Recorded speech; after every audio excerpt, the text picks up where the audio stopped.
Bismillahirrahmanirrahim. Perkenalkan, nama saya Nur Hikmah dengan NIM 2106035000023, kelas A dari Pendidikan Sosiologi.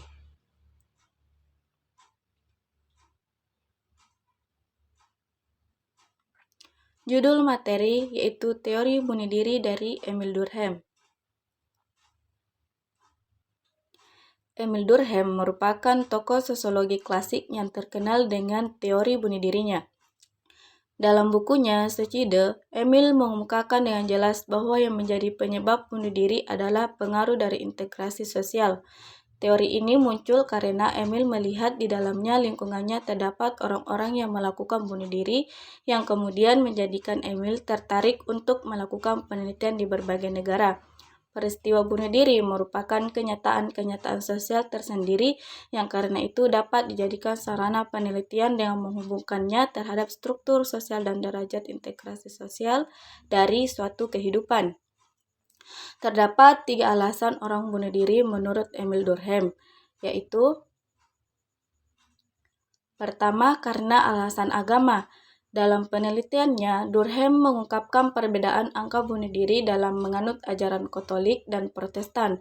Penganut agama Protestan cenderung lebih besar angka bunuh dirinya dibandingkan dengan penganut agama Katolik. Perbedaan ini karena adanya perbedaan kebebasan yang diberikan oleh kedua agama tersebut kepada penganutnya. Penganut agama Protestan memperoleh kebebasan yang jauh lebih besar untuk mencari sendiri hakikat ajaran kitab suci, sedangkan pada agama Katolik, tafsiran agama ditentukan oleh pembuka gereja. Perbedaan ini dikarenakan adanya perbedaan kebebasan yang diberikan oleh dua agama tersebut kepada penganutnya. Penganut agama Protestan memperoleh kebebasan yang jauh lebih besar untuk mencari sendiri hakikat ajaran-ajaran kitab suci, sedangkan pada agama Katolik, tafsiran agama ditentukan oleh pembuka gereja. Akibatnya, kepercayaan bersama dari penganut Protestan berkurang sehingga menimbulkan keadaan di mana penganut agama Protestan tidak lagi menganut ajaran atau tafsiran yang sama. Integrasi yang rendah inilah yang menjadi penyebab laju bunuh diri dari penganut ajaran ini lebih besar daripada penganut ajaran agama Katolik. Kedua, karena alasan keluarga. Semakin kecil jumlah anggota dari suatu keluarga, maka akan semakin kecil pula keinginan untuk harus hidup. Kesatuan sosial yang semakin besar mengingat orang-orang kepada kegiatan sosial di antara anggota-anggota kesatuan tersebut. Kesatuan keluarga yang lebih besar biasanya lebih akan terintegrasi. Ketiga, karena alasan politik. Durkheim di sini mengungkapkan perbedaan angka bunuh diri dari antara masyarakat militer dengan masyarakat sipil. Dalam keadaan damai, bunuh diri pada masyarakat militer cenderung lebih besar daripada masyarakat sipil, dan sebaliknya dalam situasi para masyarakat militer, angka bunuh dirinya itu rendah. Dalam situasi para masyarakat militer lebih terintegrasi dengan baik dengan disiplin yang keras dibandingkan saat keadaan damai. Di dalam situasi ini, golongan militer cenderung disiplinnya menurun sehingga integrasinya menjadi lemah. Sedangkan jenis-jenis bunuh diri menurutnya yaitu: A. Bunuh diri egoistik adalah suatu tindakan bunuh diri yang dilakukan seseorang karena merasa kepentingannya sendiri lebih besar daripada kepentingan kesatuan sosialnya. Seseorang yang tidak mampu memenuhi peranan yang diharapkan di dalam peranan dalam kehidupan sehari-hari, maka orang tersebut akan frustasi dan melakukan bunuh diri. B. Bunuh diri anomik. Bunuh diri yang terjadi karena kekuatan regulasi masyarakat terganggu di mana terjadi ketidakjelasan norma-norma yang mengatur cara berpikir, bertindak, dan merasa para anggota masyarakat. Gangguan itu mungkin membuat individu merasa tidak puas karena lemahnya kontrol terhadap nafsu mereka yang akan bebas berkeliaran dalam ras yang tidak akan pernah puas terhadap kesenangan.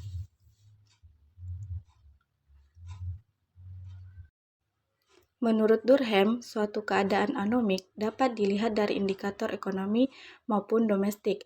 Analisa statistik Durkheim memperlihatkan bahwa krisis ekonomi membuat orang kehilangan arah.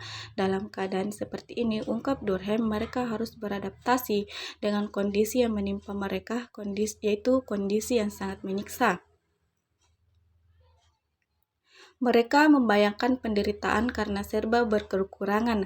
Bahkan sebelum mereka mencoba kehidupan ini, pertumbuhan kemakmuran yang mendadak dalam masyarakat juga memiliki dampak serupa terhadap peningkatan angka bunuh diri dalam masyarakat.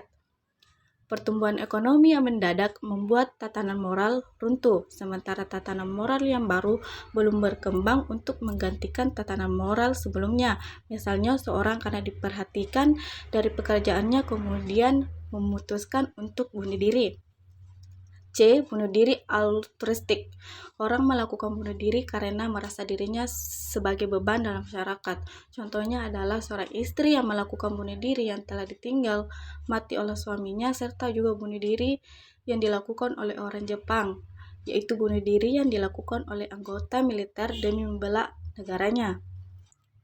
D. Bunuh diri fatalisme adalah bunuh diri yang dilakukan karena rasa putus asa, tidak ada lagi semangat untuk melanjutkan hidup. Nah, misalnya karena perbudakan. Beberapa biografi Emile Durkheim. Emile Durkheim dikenal sebagai salah satu pencetus sosiologi modern. Ia mendirikan Fakultas Sosiologi pertama di sebuah universitas Eropa pada tahun 1895 dan menerbitkan salah satu jurnal pertama yang diabadikan kepada ilmu sosial pada tahun 1896. Selain itu, Durkheim juga mengembangkan banyak teori dalam ilmu sosiologi. Nah, misalnya itu tentang tatanan sosial serta faktor sosial. Emile Durkheim lahir pada tanggal 15 April 1858, namun meninggal dunia pada tanggal 15 November 1917.